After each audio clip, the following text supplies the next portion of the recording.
All good, man. Why don't you kick us off and give a little background? Okay, cool. Yeah, so my name is Jordan Wright. I'm the co-founder and CEO of Atomic. Atomic builds the framework for connected banking, is how we're talking about it now, largely because we started in the direct deposit switching space. We launched a payment switching product. We launched a bill management product. We do verification of income and employment. So bringing all those things together has been an interesting thing for us. Yeah, so that's a little bit of my personal background. Is I've started a couple of fintech companies, three, and I just love financial services. I love fintech generally. I'm on a bank board. In addition to that, maybe some things about Atomic that are helpful. We work with 8 of the top 10 financial institutions in the United States. We have 350 clients, and so those span a much larger number of financial institutions and also a fair number of fintechs. Could include some of the largest fintechs in the Hold on. country. Did you say 8 out of the top 10 financial institutions? And how many Yep. fintechs? Total, I don't know the number of fintechs. We have 350 total customers. My assumption is that we have 70 fintech customers and somewhere between 70 and 100. Outstanding. I know a Thank you. couple that we're investors or on the board of that work with you guys. So it's, Yep. yeah, yep. Nice. Thank you. Yeah. So it's been exciting times for us. Yeah, and this fundraise that we're talking about today, I mean, honestly, we didn't need the money, which is a great position to be able to be in. That's when it comes in better anyway. And so, yeah, one of our larger clients asked to put money in a couple of times. We don't need it. I think as they started seeing the potential commercial check size they were going to be writing to us over the coming years, they thought we would rather get in before we start writing that commercial check size as opposed to after. And so last fall, we completed that fundraise with them. But happy to talk about that more. Yeah, I saw that, and that whole situation just screams, I mean, I bet you can't get the smile off your face of the success when you've got a customer just beating your door down trying to be an investor because they believe so much. And we're not talking about small potatoes here either. These are huge, huge institutions wanting to play. So everybody's getting it. I know several guys that use, your system, and what they're using it for is kind of different in each situation. So I don't know if that's something you want to elaborate on. Sure, I happy can to. tell you what I know, right? Yeah, sure. Well, I've been talking to you guys about it since the first early days, and so Da- Dave and Tanner, when we got our eighth financial institution out of the top 10, I was like, I don't know how many companies you can count. I think it's on one hand the number of fintechs that have gone from 0 to 8 of the top 10 within 5 years of having a product. Yep. And so we're really pumped about that. The use cases we see it being used for today are almost there was one RFP in our space from a top 15 or 20 bank in 2022. In the fallout of SVB, we had 6 RFPs within 6 months. And Wow. so a lot of the push for deposits and things like that were coming in from us. And at the time, US Bank was telling us they could attribute a very large, like hundreds of millions of dollars to Atomic from a deposit gathering standpoint.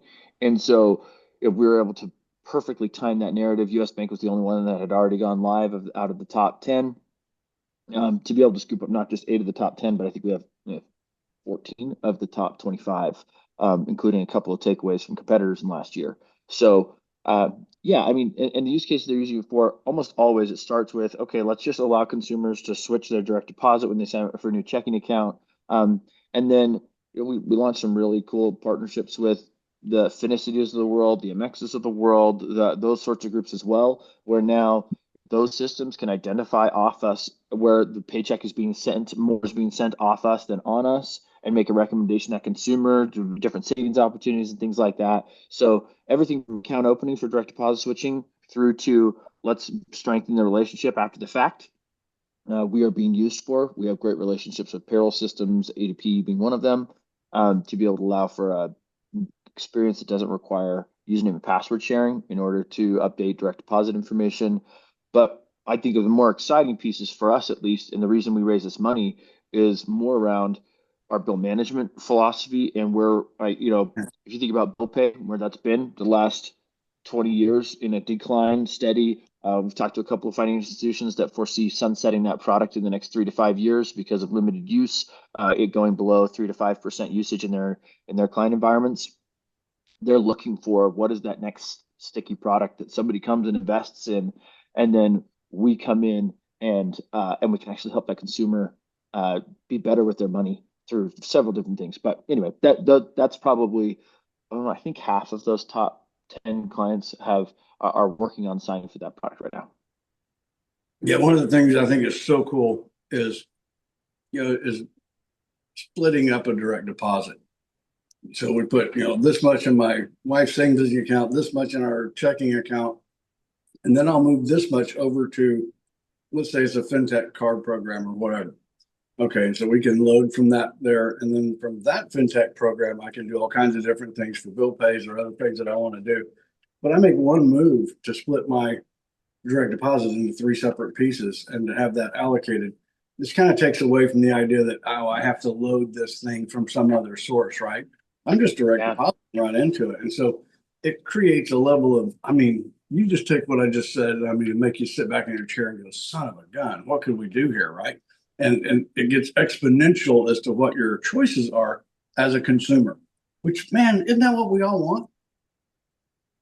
That's what we were built on, right? It's just like right now, our mission is to champion upward financial mobility, but we started with trying to help the most financially vulnerable, right? And those people if they're stuck in a relationship and they can't get out of it, right? That's a problem. And so, we are, by giving them freedom of choice here and making it easier. 1033 was an interesting thing. I think we're seeing that won't actually go fully into effect because of what's happening with CFPB right now. But the bipartisan nature of that was we all want it to be easier to change where we bank and be able to bank with the best place for us, right? And we want to be able to facilitate that.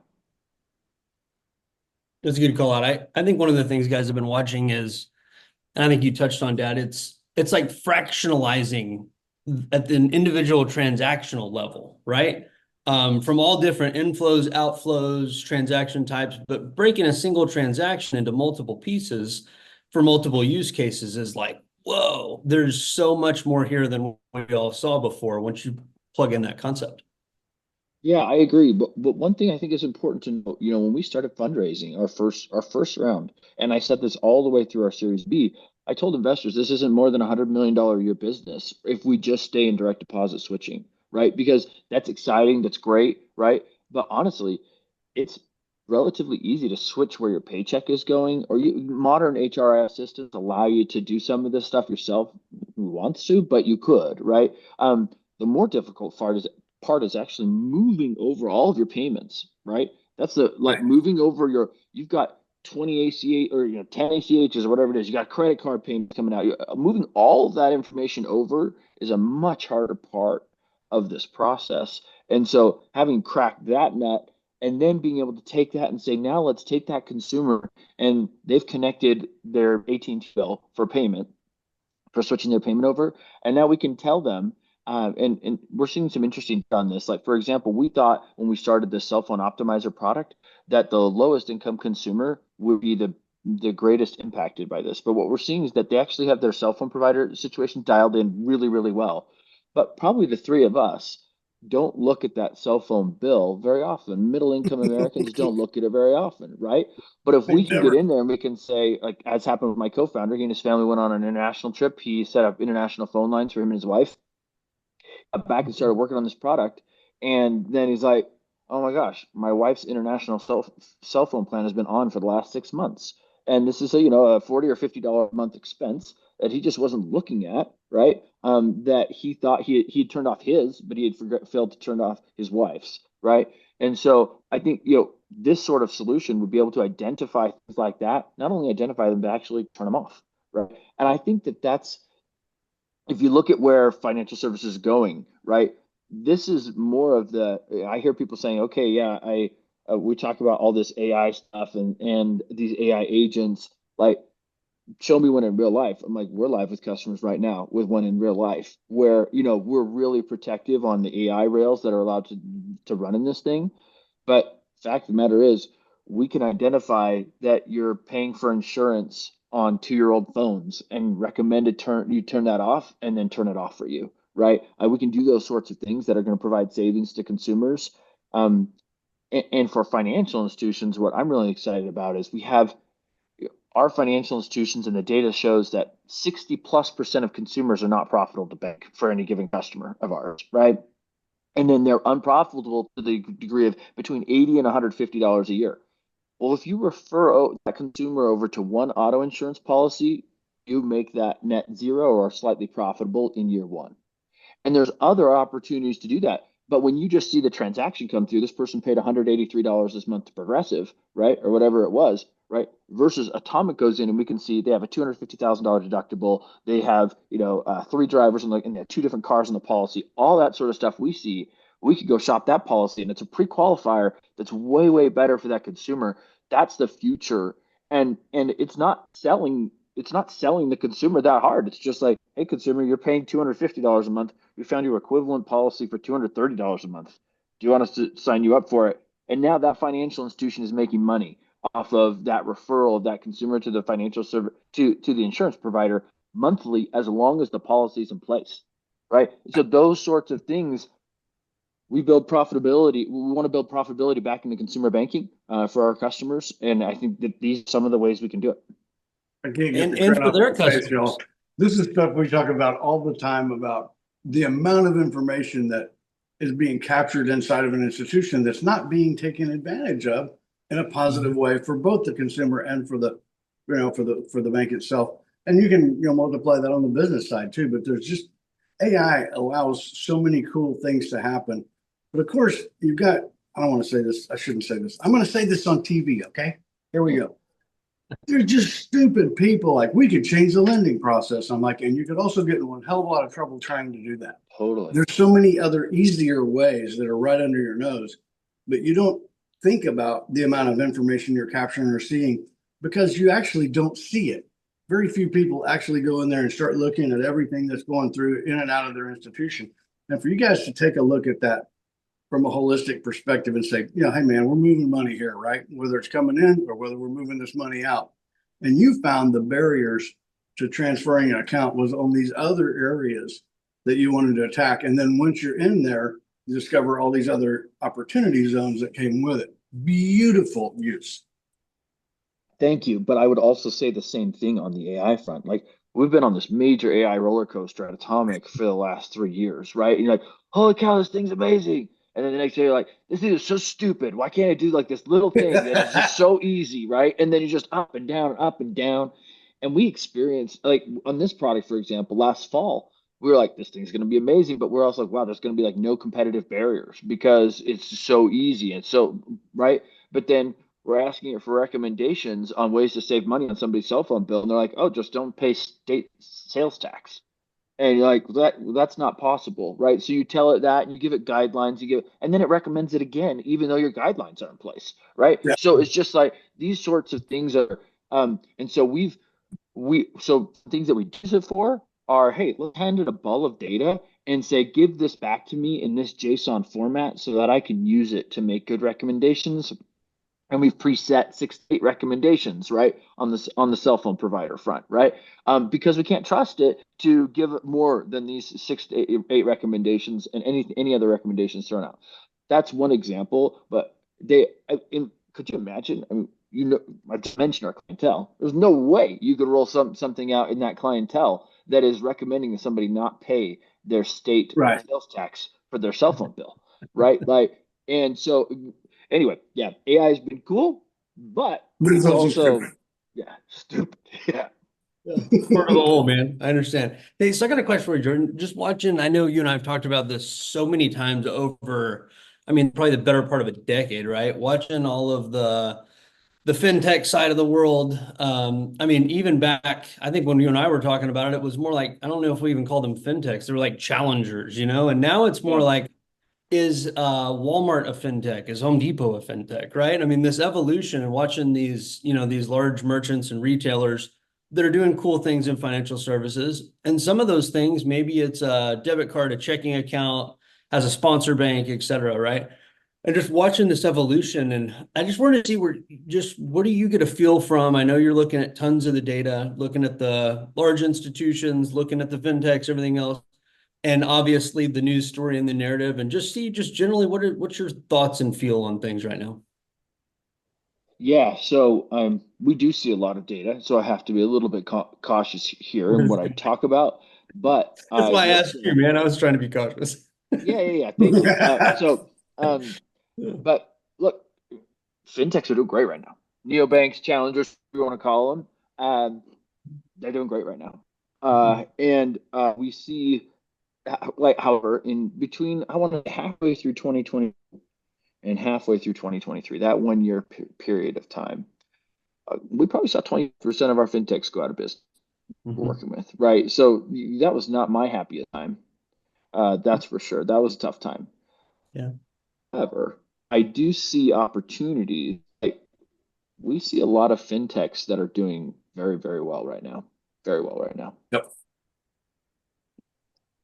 And traditional banks too, right? Like, so I mean, regardless of how much you spend, you have to have a bank account, right? Regardless of these other sorts of, well, not have to. I mean, obviously there's an underbanked portion of the population, but the majority of have banks. We have to operate within the system, regardless of how much money we have to spend. And so I think that, economy wise, I don't know how that affects things that much, but I can tell you all of these are doing the fintechs that we work with that survived that issue that happened in 2022 and 2023, they're doing well. Also, the large banks are doing well too. We'll say though, those fintechs, they can do serious volume, serious volume. Man. Yeah, we were talking about this right before you came on, just the fact that it's such a disconnect of what people think is actually happening versus when you look at the math of all of it, it's what's really going on. And I mean, there's a lot of really good fintechs out there, and there's more and more sponsored banks, obviously more direct banks, but there's not enough to keep up. I mean, there's a lot of opportunity out there, and and back to the one bad apple kind of thing, right? And people just zero in on that stuff. I mean, hell, I remember a few quarters ago, the sky is falling because of AOCI, and then we had CRE is going to be, New York, everything's going to go out of business, and every quarter we seem to have this negative Nancy idea going around the world that is not factually correct. And as you begin to look at the opportunity zone right now, it's out there in a big way. And but man, I'll tell you what, mostly, I've always just liked you. I think you're a great guy. I think you're a wonderful person, and to see great success come to your pals, it just doesn't get any better than that. But you guys haven't literally led the charge on some of this. And when you talked about 1033 and CFPB, there's a lot of people that, and I'm not sure which side of the camp I'm on. One side is opportunity, the other side is terrifying. But I think the big piece of the apple here is not just, oh gosh, we're just going to go in here and we're going to change your name and move it over to this bank. There's a hell of a lot more to it than that. And Tanner's talked about this repeatedly about it's like a mini bank conversion going on between your mobile and all these different parts and pieces to be able to impact bill pay and everything else that you were talking about. How do you think that thing's going to shake out? No, there will be no magic bullet in the next 5 years, unfortunately. I wish there was, but the fact of the matter is people still have to use spreadsheets to track how this is done. Even with a tool like ours, which it gives them a massively improved experience, it's not a silver bullet, right? And this is, sometimes I get grief from some founders pitch that it's going to be this magical future we're all going to live in, and blah, blah, blah. But it's like, the fact of the matter is, the way that the United States works and the way that the billing works in the United States and all that kind of stuff, it's not become magical. Because, I mean, think about it. You got to, for a lot of these people, they're like, okay, I have my mortgage payment, which is big in my or around the same size, right? With how I time the payment of all my bills and moving cash over, right? That's really, really difficult. So I don't think there's going to be no magic bullet for bank switching in the next 2 to 3 years. It will become easier though, significantly so. Hopefully it's like twice as easy as it is today. And then the next thing the banks say to me in those conversations, they say, okay, so you just made it a lot easier for these financial institutions.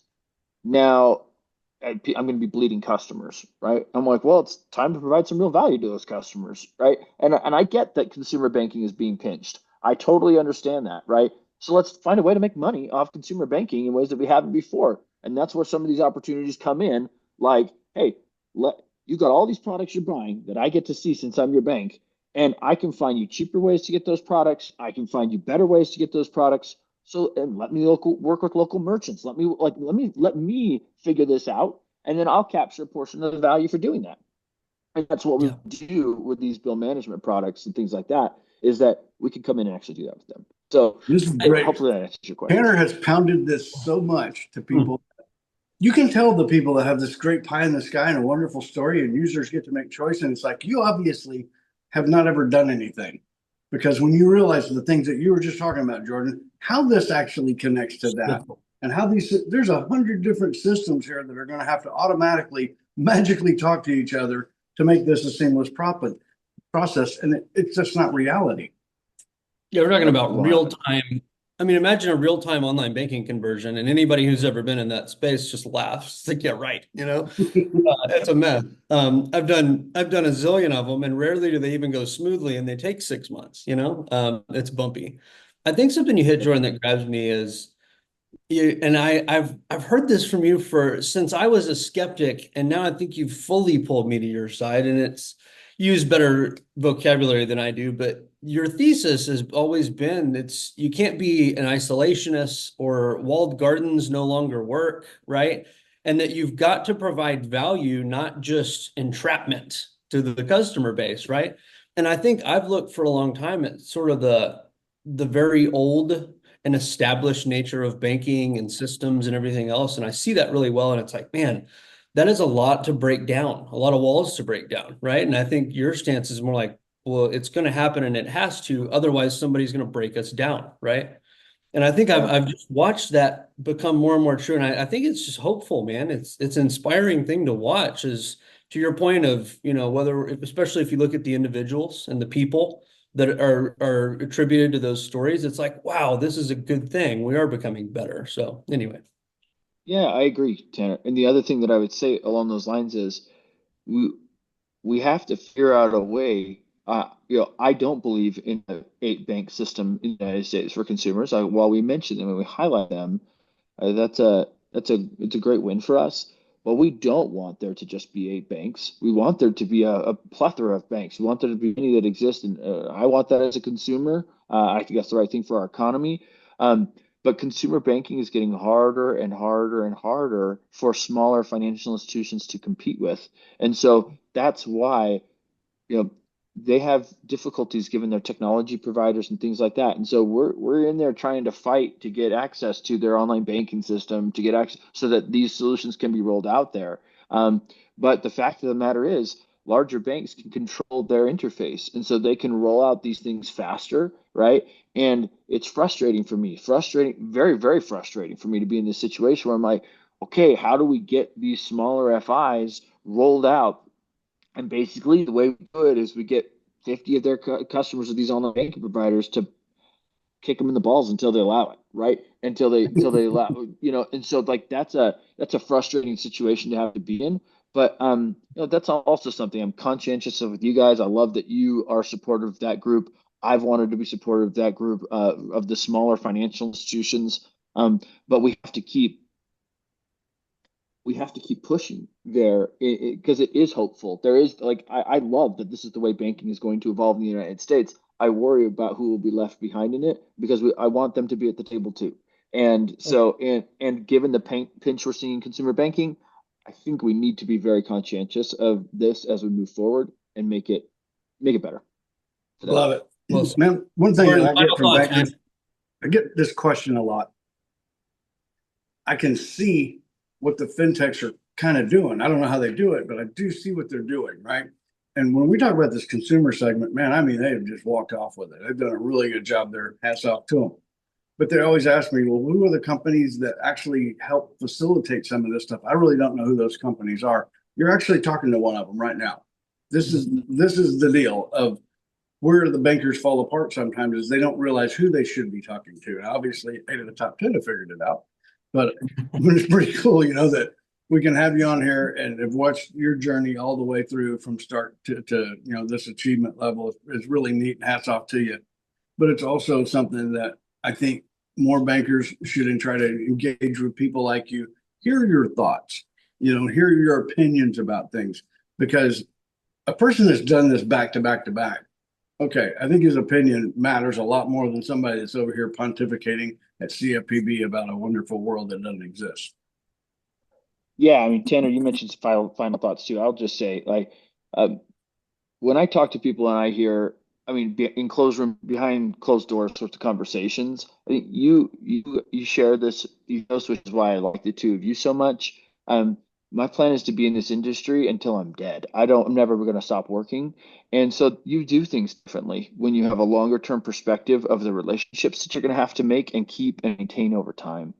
And so, you know, we were hiring for somebody in a sales position a little while ago, and this person says to me, I was like, oh, I'll be here the whole time. So like, whether we hire you now or later, he's like, oh, as soon as I make my money, I'm out. I'm on a beach somewhere. I'm like, oh, this is not the kind of ethos, this is not the kind of person that we want to spend time with, because this is who I am. Is that I'm nurturing seeds that I'm hoping to harvest now at Atomic, at future, for the rest of my career. And so maybe my final thoughts would be continue to seek out people. Anybody listening, continue to seek out people that are genuinely in this for the long run, are not in for a quick win. I don't care if I run this company for 5 years or 10 years or 15 years. I love what I'm doing. And so it's I think those are the people that you can count on to keep their word. Those are the people you can count on to do right by you, because the long game is what they're playing. They're not playing for anything short term. You bet. Man, appreciate you so much. Always learn something. I love the final thoughts, man. That was great. Thank you. Good. Yeah, I'll tell you what, anybody have questions, you let me know. We'll beat them up. Thank you, guys. Good to be with you. Congrats on Take everything. care, man.